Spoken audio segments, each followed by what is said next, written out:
One acoustic device is gaining ground daily by being law enforcement's go-to choice for crowd control scenarios and search and rescue missions. That device is LRAD. I'm Terry Shepard, and this is Digital Justice.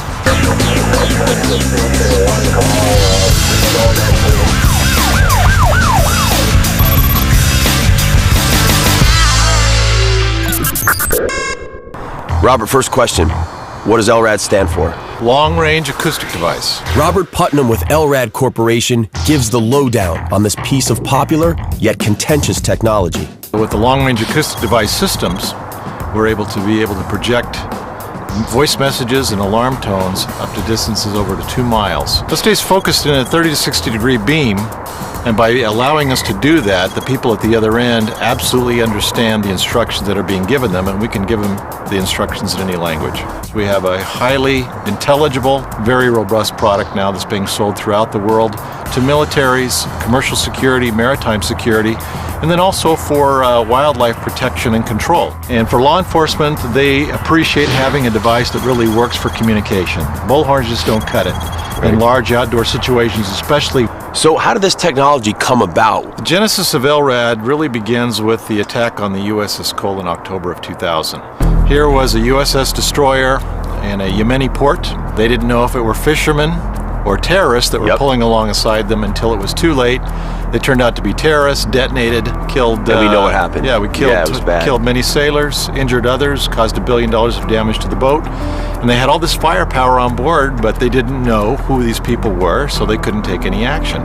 Well, the whole point with LRAD is it fills a critical gap. How do we determine if they're friendlies or not, if they're not responding to radio calls? And when I got in front of the device, I could immediately hear its effectiveness. This is a test of the long-range acoustic device LRAD. 1, 2, 3, 4, 5, 6, 7. All right, guys, I have to say I'm a little worried walking up here like you're gonna sneak in and turn it back on.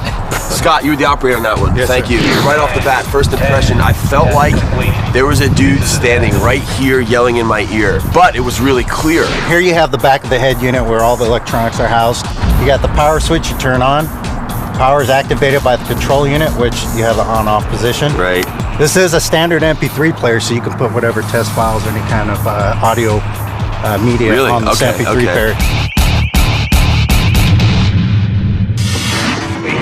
You will be given food, water, and medical attention. Because it can broadcast effectively up to 2 miles away and very powerfully, you can mount it on helicopters, fly over and be able to broadcast messages to hopefully the people that you're trying to find. Cover a lot of area quickly rather than putting, in some cases, hundreds of people on the ground in the bushes trying to find people. And then for suicide situations from bridges or buildings, fire departments in high-rise situations. Can also be used more in a bit of an offensive or a defensive manner. How does that work for that? Well, I think you're referring to our alarm tone capability of this. So that's what's gotten most of the interest from people out there on the other side. We really don't look at this as any kind of a weapon, non-lethal or otherwise. And though reluctant to speak on camera, law enforcement officials stand behind LRAD. The alarm tone is mostly used, especially in law enforcement applications, especially when protests get out of control or you get large crowds. And with LRAD, that fills that critical gap between bullhorns and rubber bullets. But many groups, including the ACLU, have issues with LRAD. I think LRAD has no place at public events and forums, especially ones that any free speech expression activity is too intimidating, it's too scary, and so chills speech that we want to encourage in a democracy. Are these machines causing any harmful side effects to the eardrums and the senses? Some would say it is possible that they are. So that would be considered torture. My wife had one used on her in Oakland. It was like a kind of psychological torture. Like it's in your brain and you can't think, you can't move. I'd rather be tased, shot with a rubber bullet, maced, and then kicked in the balls than have my eardrums erupted. Like anything else, if it's too loud, like a fire siren or a police siren, you put your hands over your ears. Right. By doing that, it cuts 25 dB of sound pressure level instantly. You can still hear it, you can still understand it, but it's not going to hurt your hearing. Right. It's just a different thing to have this, magical voice being beamed at you or even bringing you down. Traditional public order policing has its value. Well, I think you have some people out there, especially during protest situations, who view this as, hey, this is not allowing us to protest or do what we want. We know of one case in regards to the Pittsburgh G20 summit where LRAD was deployed. By order of the City of Pittsburgh Chief Police, I hereby declare this to be an unlawful assembly. And I think that was the first time that a police department had used LRAD in a high-profile event. And what they were interested in is keeping the property damage down and the number of arrests down. That's the bottom line of LRAD.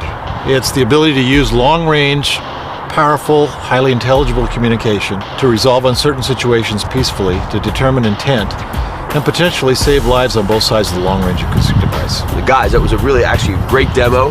Thank you. And maybe could I borrow this for a party? Come on. There you have it.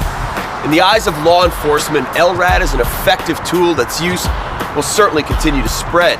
But in the eyes of others, it's a potential weapon just waiting to be abused.